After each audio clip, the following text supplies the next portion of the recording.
Nire esperientza, ez dakit oso aberatsa izaten ari da, ez? Alde batetik ikasten ari dudalako nahikotxo, bai nire ogibiderako eta, baina beste aldetik nire zalantzak, nire kezkak, barnekoak, pertsonalak, ere, ez dakit nola esan, bide bat aurkitzen ari dutela, ez?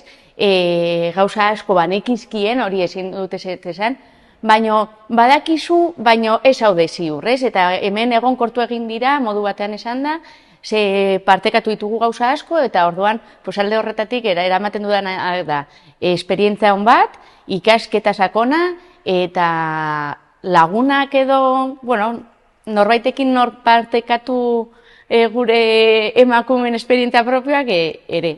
Uste, bai Euskadin, bai Nafarroan, ni Iruñakoa naizela, falta dela.